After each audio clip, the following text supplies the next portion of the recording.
ಶತಯೋಜನೆ ವಿಸ್ತಾರವಾದ ಕಡಲ ಒಡಲನ್ನು ನೀನು ಹೇಗೆ ದಾಟಬಲ್ಲೆ? ಪರೀಕ್ಷಿಸಿದಲ್ಲಿ ಹನುಮ ಪರೀಕ್ಷೆ ಫಲಿತಾಂಶವೇನು? ಅಮ್ಮ, ನನ್ನಂತೆಯೇ ಗುಡ್ಡಗಾಡಿನಲ್ಲಿ ಬೆಳೆದು ಗೆಡ್ಡೆ ಗೆಣಸುಗಳನ್ನು ತಿಂದು ಜೀವಿಸಿದ್ದ ಆ ಅಗಸ್ತ್ಯ ಮಹಾಮುನಿ ಸಪ್ತ ಸಾಗರವನ್ನು ದೇವಿ ಏಕಾಪೋಷಣ ಮಾಡಿದ.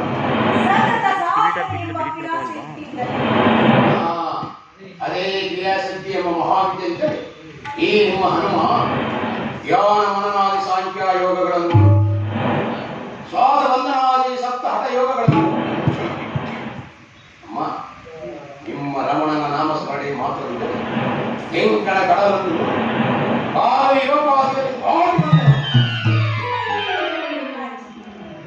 ಈ ಘನತರವಾದ ವಿದ್ಯೆಗಳೆಲ್ಲ ನೀನು ಎಲ್ಲಿ ಕಲಿತೆ? ಮಾತೃದೇವೋಭವ ಮಾತೃದೇವೋಭವೆಂಬ ವೇದವಾಣಿ ಆಧಾರದ ಮೇಲೆ ಅಚಲವಾದ ನಂಬಿಕೆ ಇಟ್ಟರೆ ಎಲ್ಲವನ್ನೂ ನನ್ನ ಎತ್ತಮ್ಮನಿಂದಲೇ ಕಲಿತೇನಮ್ಮ.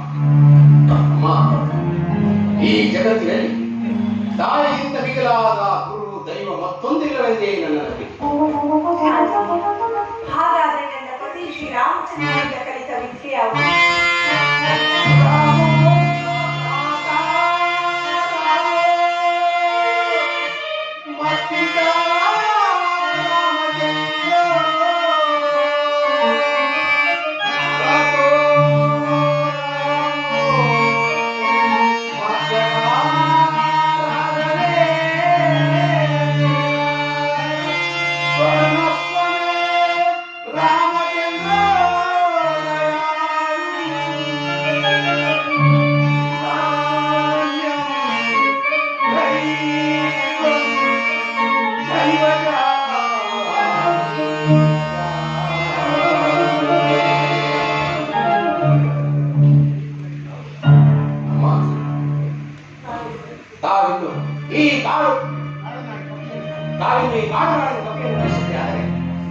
ಮನಸ ಒಪ್ಪಿದಲ್ಲಿ ಅನ್ಯದ ಭಾವಿಸದೆ ಈ ನನ್ನ ಭುಜದ ಮೇಲೆ ಕುಳಿತುಕೊಂಡಿದ್ದಾನೆ.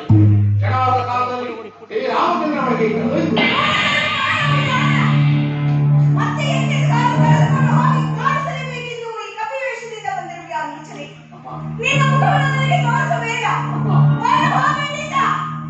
ನಾನು ಕೇಳಿದ ರಾವಣನಲ್ಲಮ್ಮ, ಕೋಡದ ಹನುಮಂತನನ್ನು ನಂಬುತ್ತಾರೆ.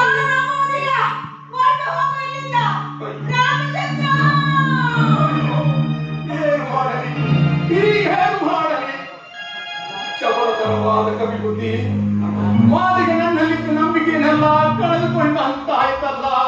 ಅಯ್ಯೋ, ಏನು ಮಾಡಲಿ ರಾಮಚಂದ್ರ, ರಘುವೀರ ದೇವ, ನಿನ್ನ ನಿಜಮೂರ್ತಿ ಮಂತ್ರ ಸ್ವರೂಪವನ್ನಾದರೂ ಈ ಹನುಮಂತನ ಹೃದಯದ ಮಧ್ಯದಲ್ಲಿ ನಿಲ್ಲಿಸು. ಬಗೆದಾದರೂ ಸಹಿತ ಆ ದೇವರು ನಂಬುವಂತೆ ಮಾಡು. ನನ್ನ ದೋಷ ಲಕ್ಷಣಗಳನ್ನು ನಿತ್ಯ ಸತ್ಯವಾಗಿಸಿಕೊಳ್ಳು, ನಿತ್ಯ ಸತ್ಯವಾಗಿಸಿಕೊಳ್ಳು.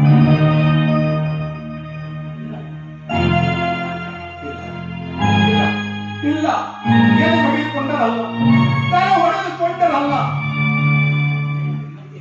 ಮತ್ತೆ ಹಿಂತಿರುಗಿ ಶ್ರೀರಾಮಚಂದ್ರರನ್ನು ಕರೆತಂದು ಇವೆಲ್ಲವೂ ಆ ವಾಡಿಗರ ಮೋಡಿಯಲ್ಲಿ ಮೋಡಲಿ ಬಿಟ್ಟಾಡೇ ಮಾತು. ಏನು ಮಾಡಿ ಹೀಗೇನು ಮಾಡಲಿ?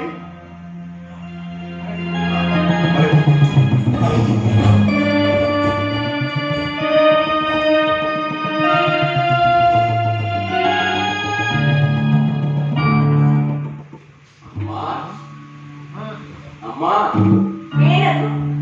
ಮುದ್ರಿಕೆಯಮ್ಮ, ಮಾಯಾ ಮುದ್ರಿಕೆ. ಮಾಯಾ ಮುದ್ರಿಕೆ ಅಲ್ಲಮ್ಮ, ಶ್ರೀರಾಮ ಮುದ್ರಿಕೆ. ರಾಮ ಮುದ್ರಿಕೆ ಕೊಡಿಲಿ.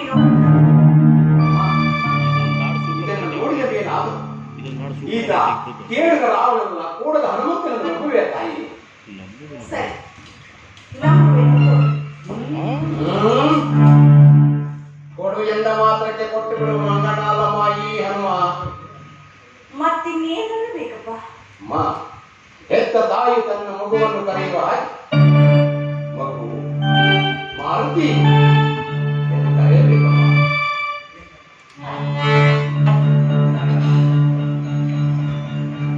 ಕೊಡುಕಲ್ಲ.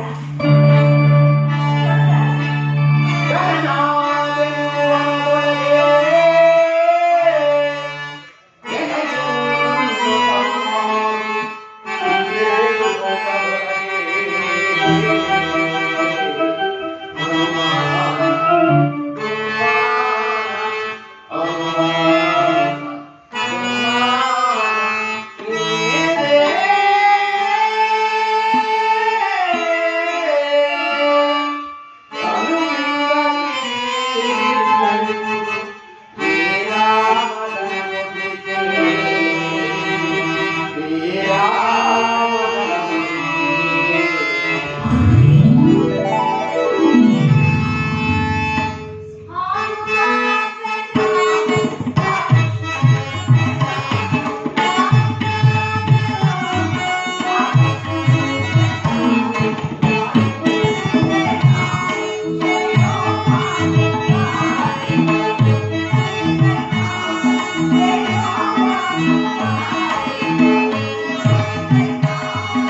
ಯಾವುದಾದ್ರು ಅಜ್ಞಾನ ವಸ್ತುವನ್ನು ಕೊಡ್ತಾ ಇತ್ತು.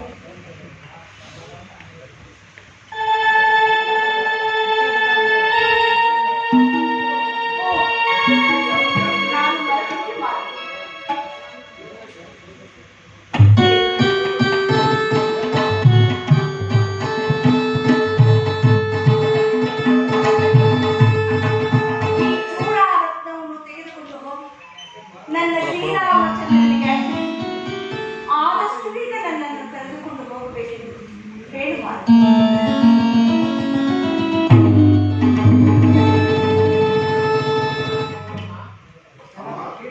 ಶ್ರೀರಾಮಚಂದ್ರನಿಗೆ ಏನೇನು ಮಾತೇನು ತಿಳಿಸಿದ್ರು? ಮಾತು, ನಾನು ಜನಕ ರಾಜೇಂದ್ರನ ಸಾಕು ಮಗಳು ಮಾತ್ರವಲ್ಲ, ದಶರಥ ರಾಯನ ಹಿರಿಯ ಸೊಸೆ ಅಷ್ಟೇ ಅಲ್ಲ, ಶ್ರೀರಾಮಚಂದ್ರನ ಧರ್ಮಪತ್ನಿ ಎಂಬುದು ಎಷ್ಟು ನಿತ್ಯ ಸತ್ಯವೋ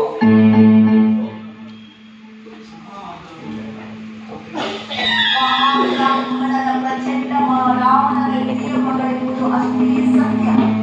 ಈ ವಿಚಾರವನ್ನು ಪಡೆಯದೆ ತಿಳಿಸಿ. ಆಗಬಹುದು.